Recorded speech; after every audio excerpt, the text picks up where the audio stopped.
കർണാടകയിലെ ധർമ്മസ്ഥലയിലുള്ള മഞ്ജുനാഥ സ്വാമി ക്ഷേത്രത്തിനെതിരെ വീണ്ടും ചില വെളിപ്പെടുത്തലുകൾ നടത്തുകയാണ് മുൻ ശുചീകരണ തൊഴിലാളി. മൃതദേഹങ്ങൾ കുഴിച്ചുമൂടാൻ ക്ഷേത്രത്തിൽ നിന്ന് തന്നെയാണ് തനിക്ക് നിർദ്ദേശം ലഭിച്ചതെന്നാണ് പഴയ ശുചീകരണ തൊഴിലാളിയുടെ വെളിപ്പെടുത്തൽ. ഇന്ത്യ ടുഡേക്ക് നൽകിയ ഒരു പ്രത്യേക അഭിമുഖത്തിലാണ് ഈ വെളിപ്പെടുത്തൽ ഉണ്ടായത്. താൻ ഒറ്റയ്ക്കല്ല, ചെറിയൊരു സംഘമായാണ് അന്ന് വനമേഖലകളിൽ മൃതദേഹങ്ങൾ മറവ് ചെയ്തതെന്നും അദ്ദേഹം പറയുന്നു. എനിക്കൊപ്പം ഈ ജോലി ചെയ്യാൻ 4 പേർ കൂടെ ഉണ്ടായിരുന്നു. അവിടെ ശ്മശാനങ്ങൾ ഒന്നും അന്ന് ഉണ്ടായിരുന്നില്ല. മൃതദേഹങ്ങൾ കാടുകളിലും നദീതീരങ്ങളിലും പഴയ റോഡുകളുടെ അരികിലുമാണ് കുഴിച്ചത്. ബാഹുബലി കുന്നിൽ ഒരു സ്ത്രീയുടെ മൃതദേഹം അടക്കം ചെയ്തിരുന്നു. നേത്രാവതി നദിയുടെ തീരത്ത് 70ഓളം മൃതദേഹങ്ങൾ കുഴിച്ചിട്ടു. പ്രദേശവാസികൾ പലപ്പോഴും ഞങ്ങൾ മൃതദേഹം മറവ് ചെയ്യുന്നത് കണ്ടിട്ടുമുണ്ട്. പക്ഷെ ആരും ഇതുവരെ ആ വിഷയത്തിൽ ഇടപെട്ടിട്ടില്ല. ഞങ്ങൾക്ക് ഉത്തരവുകൾ ലഭിക്കും, ഞങ്ങളത് ചെയ്യണം. അതായിരുന്നു ഞങ്ങളുടെ ജോലി. ഇതാണ് മുൻ ശുചീകരണ തൊഴിലാളി പറഞ്ഞത്. മിക്ക മൃതദേഹങ്ങളിലും ക്രൂരമായ ആക്രമണത്തിന്റെ പാടുകൾ വ്യക്തമായി ഉണ്ടായിരുന്നെന്നും ചെറിയ പെൺകുട്ടികൾ മുതൽ പ്രായമായ സ്ത്രീകൾ വരെ അവരിൽ ഉൾപ്പെട്ടിരുന്നു എന്നും അദ്ദേഹം വെളിപ്പെടുത്തി. മണ്ണൊലിപ്പും നിർമ്മാണ പ്രവർത്തനങ്ങളും കാടിന്റെ വളർച്ചയും മൂലം പല സ്ഥലങ്ങളിലും തിരിച്ചറിയാൻ കഴിയാത്ത വിധം ഇപ്പോൾ മാറ്റങ്ങൾ വന്നുവെന്നും അദ്ദേഹം പറയുന്നു. മുൻപ്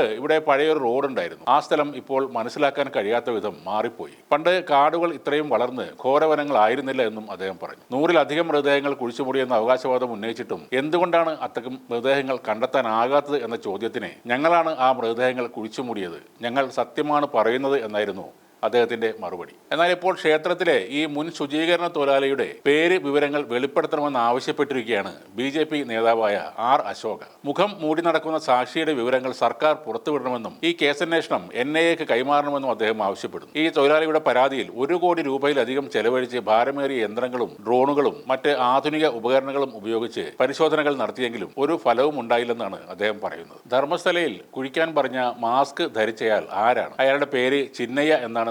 അയാൾ ഈയിടെ ക്രിസ്തുമതം സ്വീകരിച്ചുവെന്നുമാണ് ആളുകൾ പറയുന്നത്. പോലീസ് അയാൾക്ക് സംരക്ഷണം കൊടുക്കുന്നു, അയാൾക്ക് കഴിക്കാൻ ബിരിയാണി വാങ്ങി കൊടുക്കുന്നു, അയാളുടെ നിർദ്ദേശങ്ങളെല്ലാം അനുസരിക്കുന്നു. പക്ഷേ ഒരു എലിയെ പോലും ഇതുവരെ കണ്ടുപിടിച്ചിട്ടില്ല എന്നും അശോക പറയും. ഇതിന് പിന്നിൽ വിദേശ ഫണ്ടുകളും ഗൂഢാലോചനയും ഉണ്ടാകുമെന്നും അശോക ആരോപിക്കുന്നുണ്ട്. ഹിന്ദു ക്ഷേത്രങ്ങളെ ലക്ഷ്യം വെക്കുന്ന രീതി തന്നെ കോൺഗ്രസിനുണ്ടെന്നും ശബരിമല, തിരുപ്പതി എന്നീ ക്ഷേത്രങ്ങളെ കളങ്കപ്പെടുത്താൻ ശ്രമിച്ചവർ ഇപ്പോൾ ധർമ്മസ്ഥലയുടെ പവിത്രത നശിപ്പിക്കാൻ ശ്രമിക്കുകയാണെന്നും അദ്ദേഹം കുറ്റപ്പെടുത്തി. മകളെ കാണാതായെന്ന പരാതിയുമായി വന്ന സുജാത ഭട്ട് എന്ന സ്ത്രീയെക്കുറിച്ചും അശോക പ്രതികരിച്ചു. മകളെ തട്ടിക്കൊണ്ടുപോയി എന്നാരോപിച്ചാണ് അവർ പരാതിയുമായി വന്നത്. എന്നാൽ അവരുടെ തന്നെ ബന്ധുക്കൾ പറയുന്നത് അവർക്ക് അങ്ങനെ ഒരു മകളെ ഇല്ലെന്നാണ്. അങ്ങനെ ഒരു MBBS വിദ്യാർത്ഥിനി അവിടെ ഇല്ല. വലിയ തോതിലുള്ള ഖനനം നടത്തുന്നതിന് മുൻപ് മുഖം മൂടി ധരിച്ച ആളുടെ പശ്ചാത്തലം അന്വേഷിക്കാനുള്ള സാമാന്യ ബുദ്ധി സർക്കാർ കാണിക്കണമായിരുന്നു. ഇത് സ്പോൺസർ ചെയ്തുള്ള ചില പ്രവർത്തനങ്ങളാണ്. ഇതിന് പിന്നിൽ ആരൊക്കെയാണ് ഉള്ളതെന്നറിയാൻ ജനങ്ങൾക്ക് അവകാശമുണ്ടെന്നൊക്കെയാണ് BJP നേതാവ് പറയുന്നത്. 100-ൽ കൂടുതൽ അസ്ഥികൾ കിട്ടിയില്ലെങ്കിലും ധർമ്മസ്ഥലയിൽ കുഴിച്ചപ്പോൾ കിട്ടിയ അസ്ഥികൾ എവിടുന്ന് വന്നു എന്ന് ആദ്യം അശോക് വെളിപ്പെടുത്തണം. BJP ആദരിക്കുന്ന വീരേന്ദ്ര ഹെഗ്ഡെയിലേക്ക് അന്വേഷണം എത്തുന്നതിന്റെ പരിഭ്രാന്തിയാണ് ഈ അശോക എന്ന നേതാവ് പറയുന്നത്. അതിന്റെ ഭാഗമായിട്ടുള്ള പ്രതിഷേധമാണ് ഇന്നലെ നടന്നത്. മകളെ കാണാതായി എന്ന് പരാതി പറയുന്ന സ്ത്രീക്ക് അങ്ങനെയൊരു മകളെ ഇല്ലെന്ന് പറയാൻ ഇദ്ദേഹത്തെ പോലുള്ള ആളുകൾക്ക് മാത്രമേ സാധിക്കുകയുള്ളൂ.